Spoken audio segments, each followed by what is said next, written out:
बिस्मिल्लाहिर्रहमानिर्रहीम, अस्सलाम वालेकुम। मैं शाहिद सकलैन हूँ। आप मुझे मेरे यूट्यूब चैनल फेसबुक पेज पे देख रहे हैं। आज 20 सितंबर है, हफ्ते का दिन है। चंद रोज़ पहले तकरीबन 2-3 दिन हो गए हैं, सी व्यू जो है वो अपार्टमेंट्स में पार्किंग में एक प्राडो गाड़ी खड़ी थी और वहाँ पर जब चौकीदार ने देखा तो उसमें एक मर्द और एक खातून जो कि उस गाड़ी की बैक सीट पे थे, फ्रंट सीट पे नहीं थे, वो जो है वो बेहोशी की हालत में नज़र उसको ये आया कि शायद ये लोग बेहोश हुए हैं, क्योंकि उसने शीशा वगैरह नॉक किया लेकिन आगे से कोई रिस्पांस नहीं आया। पुलिस को बुलाया गया तो पुलिस ने बॉडीज़ निकाली। पता चला कि इन दोनों की जो है वो डेथ हो चुकी है। उनमें से एक मर्द था, एक औरत थी।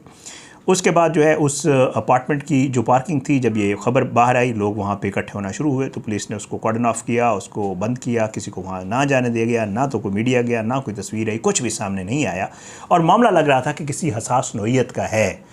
बहरहाल जी, उन दोनों को हॉस्पिटल शिफ्ट किया गया और उनको डेड डिक्लेयर किया गया। पहले शिनाख्त नहीं हो रही थी कौन है, मर्द की शिनाख्त फौरी तौर पे हो गई थी और ख़ातून की शिनाख्त नहीं हो रही थी, लेकिन अब ख़ातून की शिनाख्त भी हो गई है। ये दोनों कौन थे, इनका आपस में क्या ताल्लुक़ था, ये जो मर्द था इसका किस इदारे से ताल्लुक़ था और ये वहाँ पे क्यों बैठे थे, क्या मामला था, इसके हवाले से आज की इस वीडियो में बात करेंगे। अब उनकी जो है बाकायदा तौर पे इब्तदाई पोस्टमार्टम भी आ गया है और जो कंप्लीट पोस्टमार्टम रिपोर्ट है वो आना बाकी है।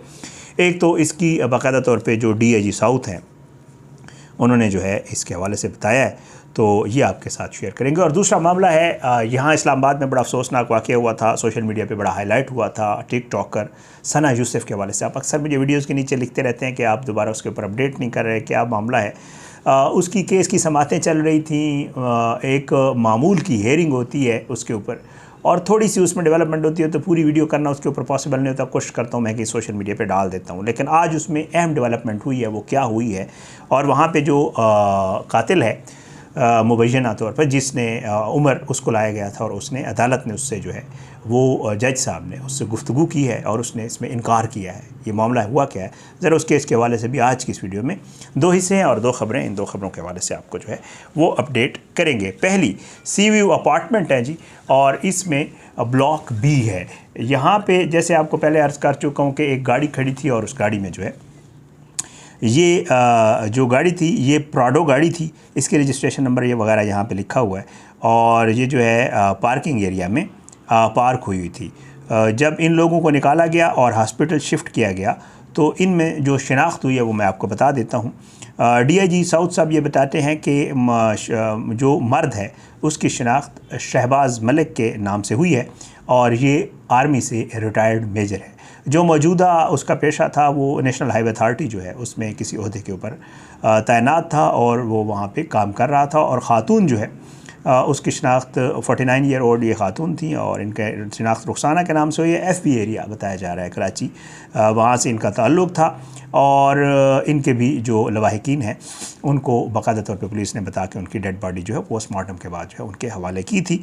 और ये जो मलिक साहब हैं इनके हवाले से ये कहा गया है कि मंडे वाले दिन से जो है इनका ये जो वक़ुआ हुआ है, ये जो बॉडीज़ मिली थी ये मिली थी मंगल और बुध की दरमियानी शब। और जो है बताया ये गया है कि मलिक साहब के जो बेटे हैं उन्होंने वालिद की गुमशुदगी की इत्तला जो है वो पुलिस को दी थी और जो है लाशों को कानूनी कार्रवाई के लिए जनाब post graduate medical college centre मुंतकिल किया गया था। और डॉक्टर्स ये कहते हैं कि जी जो इब्तदाई पोस्टमार्टम है उसके मुताबिक लाशों पर तशद्दुद या गला घोटे जाने के कोई निशानात नहीं पाए गए हैं। पुलिस सर्जन डॉक्टर समिया, आपको पता है ये अक्सर केसेस में इनका नाम आता है, ये बताती हैं कि मौत की हतमी वजह अभी मालूम नहीं हो सकी और तमाम ज़रूरी नमूने हमने ले लिए हैं और जो हतमी पोस्टमार्टम रिपोर्ट आएगी उसके बाद पता चलेगा कि असल में मौत किस वजह से हुई है। अब ये ख़ातून और ये जो मर्द हैं ये अभी तक ये चीज़ नहीं क्लियर हो रही। ये गाड़ी की बैक सीट पे थे, इनका आपस में कोई ऑफिशियल ताल्लुक़ था, किस चीज़ के लिए ये वहाँ पे मौजूद थे, अभी इस हवाले से पुलिस कुछ भी बताने से कासिर है। उन्होंने इसके ऊपर कोई तबसरा पुलिस नहीं कर रही है, लेकिन इनकी शिनाख्त जो है पुलिस ने ख़ुद बताई है तो मैं आपके सामने रख दी। बहरहाल जी, इसमें जो इब्तदाई पोस्टमार्टम आया है, जो डॉक्टर्स जिन्होंने ये बॉडीज़ देखी हैं उनका ये कहना है कि इनकी जो सामने मौजूदा जो सूरत हाल नज़र आ रही है मौत होने की, वो गाड़ी में आपको पता है जो गैस भरने की होती है कि गाड़ी स्टार्ट खड़ी रहे ज़्यादा देर, आप गाड़ी के अंदर मौजूद हों और गाड़ी के जो एग्जॉस्ट से गैस निकल रही होती है, बाज़ औक़ात खुदा न खास्ता अक्सर व बेशतर ऐसे वाक़यात हमें सुनने को मिलते हैं। हम अपनी वीडियोज़ में भी आपसे जिक्र करते रहते हैं कि गाड़ी अगर आप खड़े हुए हैं कहीं पे, चलती गाड़ी की तो बात अलग है, अगर आप कहीं रुके हुए हैं और आपने गाड़ी में खड़े हुए AC ऑन किया हुआ है, अगर वो खुली जगह है या बंद जगह है, इस चीज़ से बिल्कुल भी, ये तो अपार्टमेंट की पार्किंग थी, नीचे थी, बंद ही जगह हुई, लेकिन अगर कोई खुली जगह भी है और आपको पता है प्राडो बड़ी हैवी गाड़ी होती है, उसका बहुत बड़ा इंजन होता है और बहुत बड़ा AC होता है, उसका तो सीन ही और है। लेकिन ये है कि अगर आप कहीं भी खड़े हुए हैं तो खुदारा जब AC चल रहा हो तो गाड़ी का जो शीशा है वो हल्का सा नीचे रखें।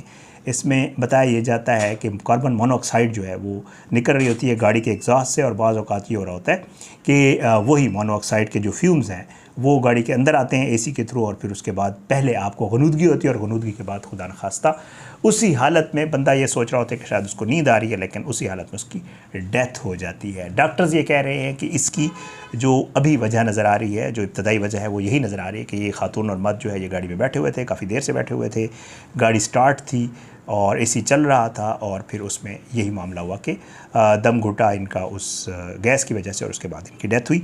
बहरहाल मज़ीद भी जो चीज़ें सामने आएंगी तो इंशाअल्लाह उसकी अगर इस पर फॉलो अप वीडियो करनी हुई तो इंशाअल्लाह मैं उसकी मज़ीद भी तफसीलात आपके साथ शेयर करूँगा, या फिर सोशल मीडिया अपने पे मैं उसको स्टोरी की सूरत में भी डाल दूंगा इंशाअल्लाह इसके ऊपर जो भी है। दूसरा मामला है जी टिकटॉकर सना यूसुफ कत्ल केस के हवाले से। इसके ऊपर बड़े दिनों से मैंने वीडियो नहीं की और अपडेट नहीं कर रहा था, आप लोग कह रहे थे। बहरहाल जी अब बताया जा रहा है कि आज जो है इस्लामाबाद की डिस्ट्रिक्ट एंड सेशन कोर्ट में जो है इसकी समाअत हुई है, और इसमें एडिशनल सेशन जज इस्लामाबाद अफजल मजोका साहब हैं, उनकी अदालत में जो है वो जो कातिल है उमर उसको पेश किया गया था। आज पेश करने का जो पुलिस का मकसद था, काफ़ी दिनों से इसके ऊपर जो है वो डेट दे दी गई थी और कहा गया था कि आज जो है वो फ़र्द जुर्म आयद होगी।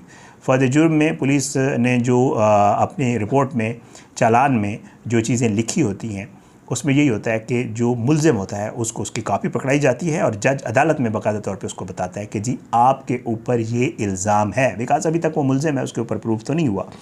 तो मुल्ज़िम को बताया जाता है कि जी आपके ऊपर प्रोसिक्यूशन ने ये इल्ज़ाम लगाया है, और अमूमन ये होता है तकरीबन कि जो मुल्ज़िम होता है वो उस सेहत जुर्म से इनकार करता है और वो कहता है कि मैंने ऐसा कुछ नहीं किया। आज भी यही हुआ।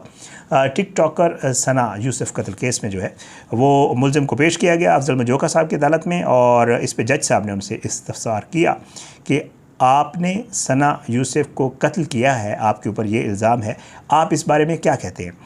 जिस पर मुल्ज़िम ने कहा कि जी मेरे ख़िलाफ़ जितने भी इल्ज़ामात लगाए गए हैं मैंने ऐसा कुछ नहीं किया, मैंने उसको कत्ल नहीं किया, ये मेरे ऊपर महज एक झूठा इल्ज़ाम लगाया गया और मेरे ऊपर बोगस केस बनाया गया है, और मैं इन तमाम इल्ज़ामात जो बेबुनियाद हैं और झूठ पर मबनी हैं इनसे मैं इनकार करता हूँ।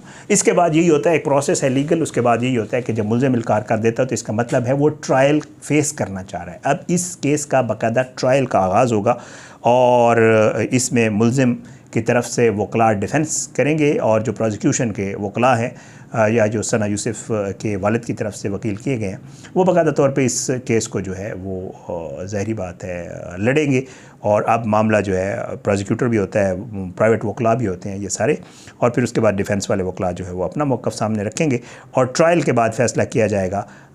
जो शवाहिद मौजूदा हैं जो प्रोसिक्यूशन देगी और जो गवाहान हैं उसके बाद ये फ़ैसला किया जाएगा कि आया जो उमर है जिसके ऊपर ये इल्ज़ाम है कि उसने सना यूसुफ को कत्ल किया है, आया उसने उमर हयात ने ये किया भी है या नहीं किया। अगर प्रूव हो गया तो ज़ाहिर बात है उसको सज़ा हो जाएगी, अगर ना हुआ तो फिर वो इस केस से बरी हो जाएगा। ये एक बहुत अहम मरहला होता है और ये वो मकाम होता है फ़र्द जुर्म आयद होना जिसके बाद बाकायदा तौर पर अगर आप कहते हैं कि केस शुरू हो गया है, ट्रायल जब शुरू होता है तो इसका मतलब है अब केस शुरू। अगर अब कोई केस का फ़ैसला जल्द या बदेर हो जाएगा, डिपेंड करता है कितनी देर लगती है। तो ये एक बहुत अहम मकाम था इस केस का, मैंने कहा आपके साथ जो है इसकी भी तफसीलात शेयर कर दूं। तो अब इस केस को भी इंशाल्लाह इसके ऊपर जो भी ट्रायल होगा और जो तफसीलात आएंगे आपके साथ ज़रूर शेयर करेंगे। थाना सुंबल के हदूद में ये सारा कुछ हुआ था और 17 साल ये सना यूसुफ थी और 20 घंटों के अंदर जो है इसके मुल्ज़िम को गिरफ़्तार किया गया था। IG साहब ने एक प्रेस कॉन्फ्रेंस भी की थी और उसकी CCTV फुटेज भी सामने आई थी। बहुत सारी चीज़ें हक़ाइक़ हमने आपके साथ शेयर किए थे। ये इस केस की भी तफसीलात थी, 2 चीज़ें थी मैंने कहा आपके साथ शेयर कर दूँ। अपनी दुआ में याद रखिएगा। उमर हयात उर्फ़ काका को सज़ा होती है या बरी होता है, आने वाले दिनों में पता चलेगा। अगली वीडियो में इंशाल्लाह मुलाकात होगी। आपसे दरख्वास्त है कि अगर आपने अब तक मेरा यूट्यूब चैनल सब्सक्राइब नहीं किया तो यूट्यूब चैनल को सब्सक्राइब करें। फेसबुक पेज पे भी वीडियोज़ अपलोड होती हैं, वहाँ भी आप मुझे फॉलो कर सकते हैं, वीडियोज़ को लाइक और शेयर कर सकते हैं। अपनी दुआ में याद रखिएगा। अल्लाह हम सबको अपने हिफ्ज़ मान में रखे, अल्लाह हमारे मुल्क का हमें नासिर हो। अगली वीडियो में इंशाल्लाह मुलाकात ज़रूर होगी, लेकिन बशर्ते ज़िंदगी इजाज़त दें। पाकिस्तान जिंदाबाद। अल्लाह हाफ़िज़।